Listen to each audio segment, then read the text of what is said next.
Chers internautes, le monde s'en souviendra toujours. La date du 8 mai 2025 est désormais inscrite dans les annales de l'histoire de l'humanité.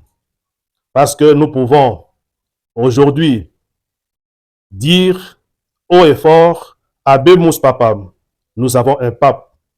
Pendant que le siège apostolique ou le siège pontifical était vacant depuis le 21 avril dernier, aujourd'hui, le ciel nous a fait grâce. Nous avons un pape, le 267e, du nom de Léon XIV, à qui nous souhaitons d'ores et déjà bienvenue sur le siège ou la chaire de Saint-Pierre, apôtre, premier pape.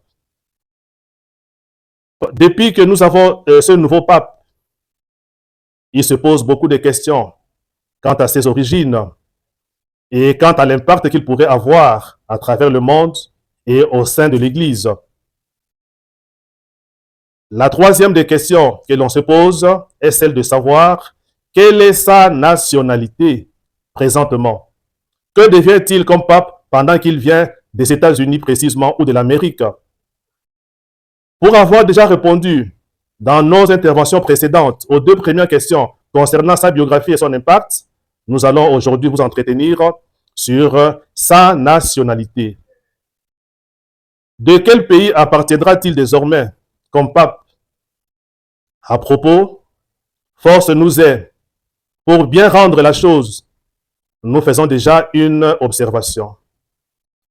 La question de nationalité ne se pose plus avec acuité dès lors que le pape Léon devient, en fait, le pape Léon, qui était américain, est devenu pape.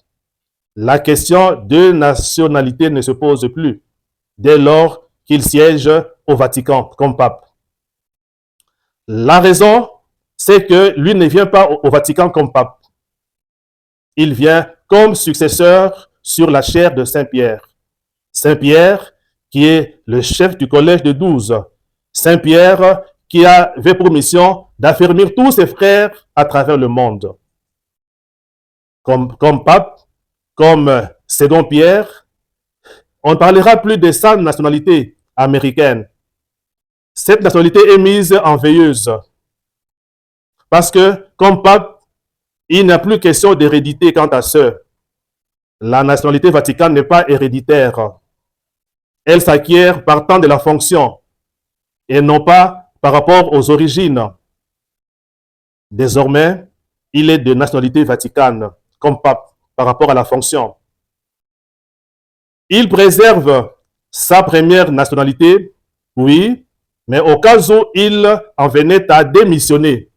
Tant qu'il n'a pas démissionné, le pape Léon reste et restera citoyen du Vatican.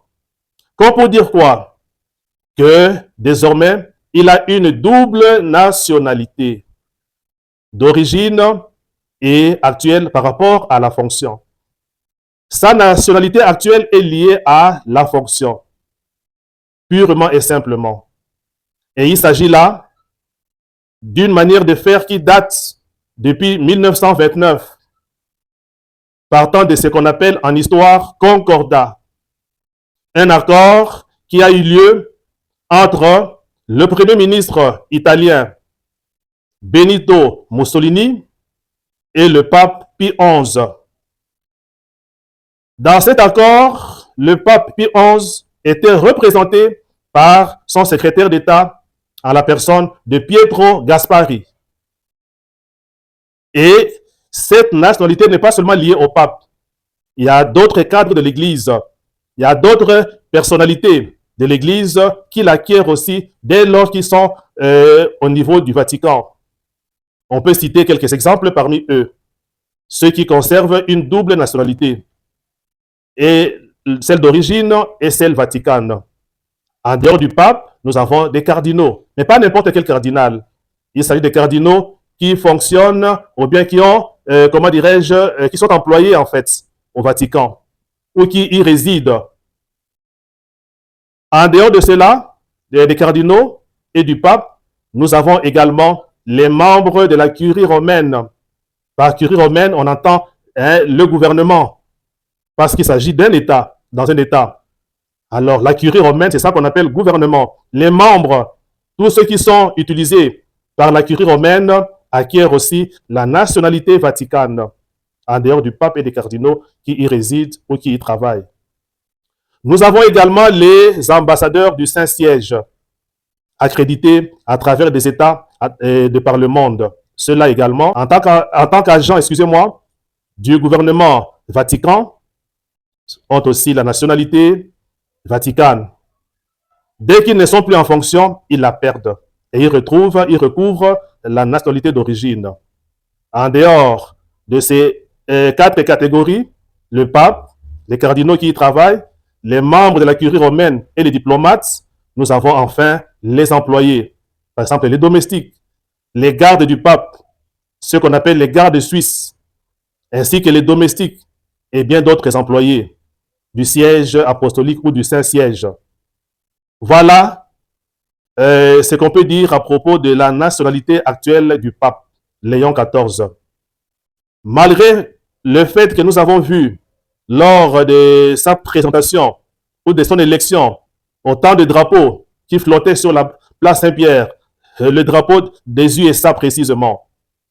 Non, il n'appartient plus comme pape, comme pasteur de l'Église universelle à l'Amérique. Non, il est américain d'origine ou de souche, il est, comment dirais-je, d'origine, oui, mais maintenant, ce qui prévaut le plus, ce qui prime, c'est sa nationalité actuelle comme citoyen du Vatican.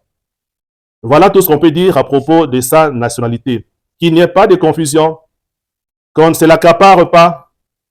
Il est pape pour toute l'Église et il va défendre les intérêts de l'Église universelle, sans parti pris, sans qu'il ne soit tiré de gauche à gauche ou à droite. Voilà. Nous lui souhaitons d'ores et déjà bon vent. Et l'accord ou le concordat qui date de 1929, qui lui accorde tous ses privilèges, est aussi appelé accord de Latran. Accord de Latran. Plein succès à vous, Pape Léon XIV, citoyen du Vatican dès ce jour. Merci.